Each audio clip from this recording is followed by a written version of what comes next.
Welcome back. We are in one of my favorite places, Ujazdowski Park in Warsaw. I chose some place that's a little more quiet for the intro to the video. So I am at the June 4th march. I don't know if it has an official name. This is a march of the opposition parties, specifically the Civic Platform, on the 24th anniversary of the first partially free elections in Poland since the end of communism in Poland in 1989. The 89 June 4th elections were not totally free. The communists had a guaranteed portion of the seats. So I believe it was in 91 that the first truly free elections took place in Poland. In any case, 89 is a significant date in Polish history. It's a time when, Poles celebrate that symbolically, if not totally, in fact, communism ended in Poland, although the influences remained for a long time, and they remain to this day.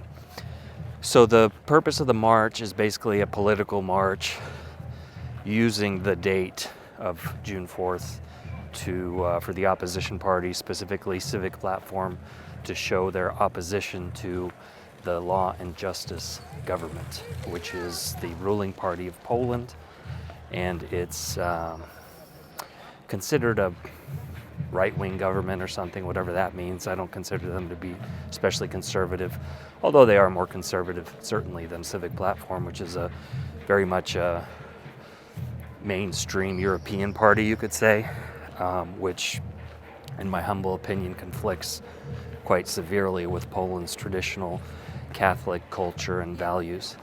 Nonetheless, people have a right to march and protest, especially since Civic Platform has been out of power for 8 years, so people are frustrated. They haven't offered a compelling alternative that would lead voters to select them over Law and Justice. Law and Justice, for all its flaws, has made some very good decisions in stark contrast to the Civic Platform governments, namely in energy policy, building the Baltic pipeline to deliver energy to Poland, to wean Poland off of Russian energy supplies.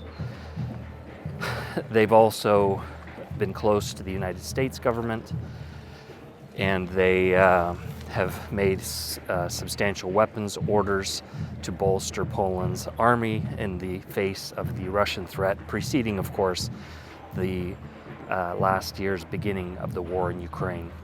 So it's been an ongoing process. Of course, you can't just create an army overnight or even in a year. It takes years.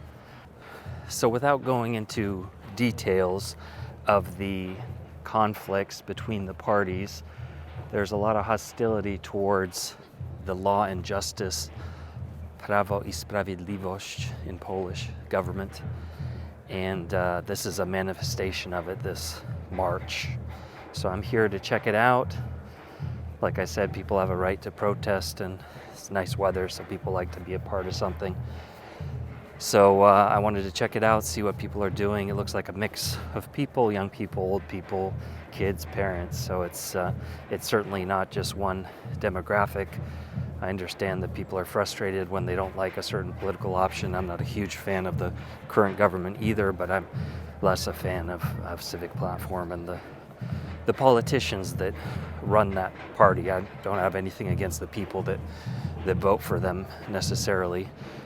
They're Polish people, Polish citizens like I am, and they have the right to choose who to vote for. But I wanted to check it out and see what's going on here. Of course, you have a lot of signs and whatnot. And over here we have Ignacy Paderewski, who is one of the founding fathers of Poland.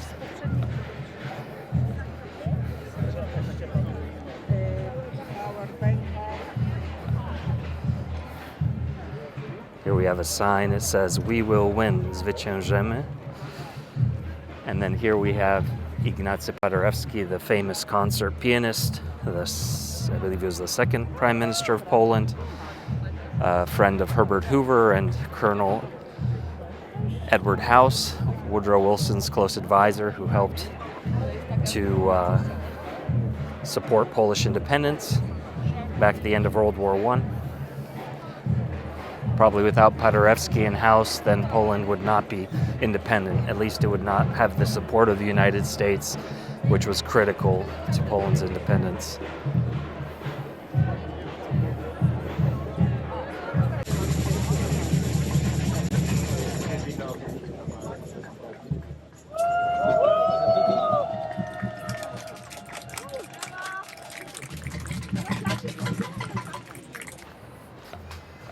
I have to mention too that if elections are coming up in the fall, so the atmosphere is increasingly heated between the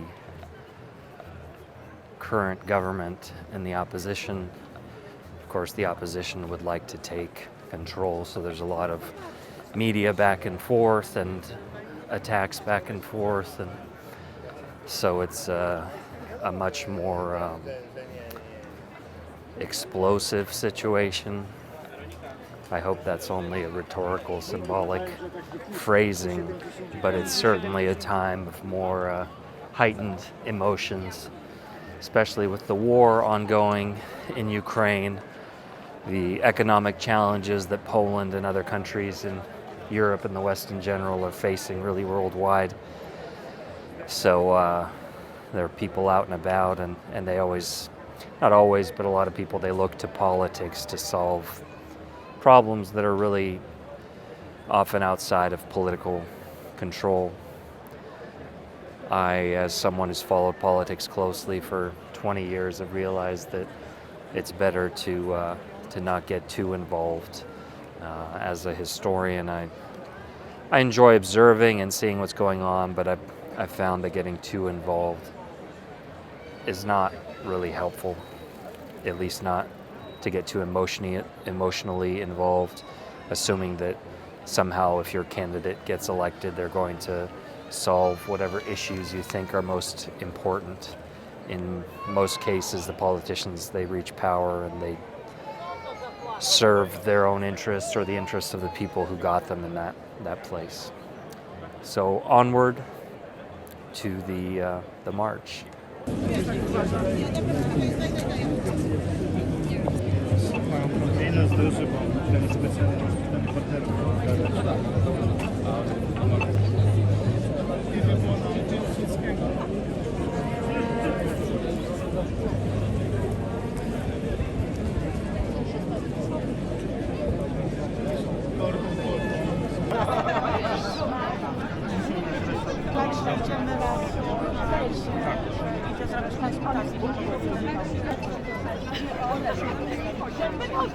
Ale właśnie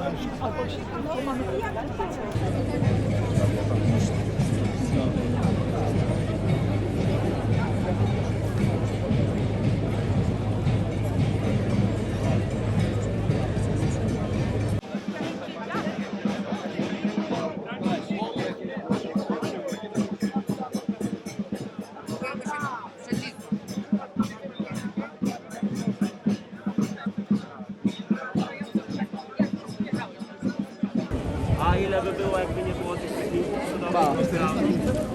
Właśnie, żeby nie my, lepiej nie gorzej.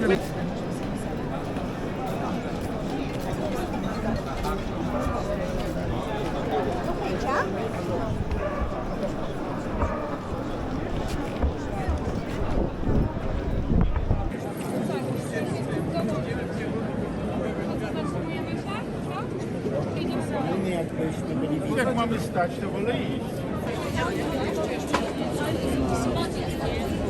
No bo muszę wam pokazywać.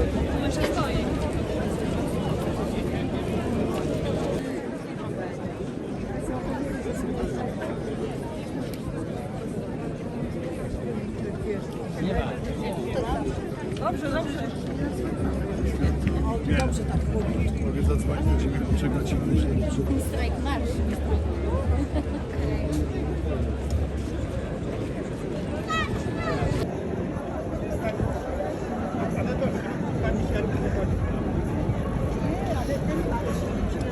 Ale to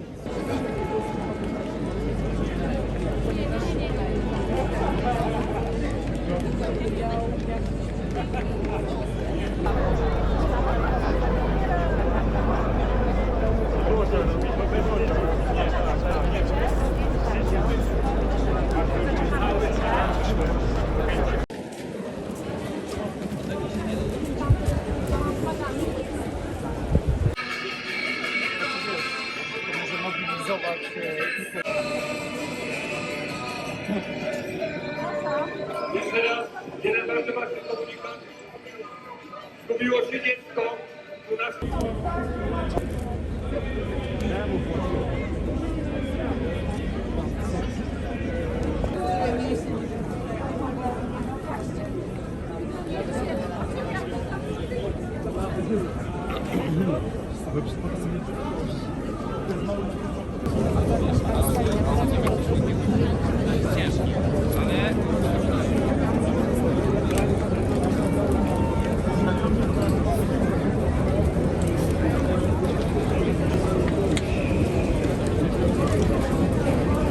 Jeszcze mocniej. Dla nich, dla mojej córki, dla was. Bardzo dziękujemy, bardzo dziękujemy. Studio Fryzur.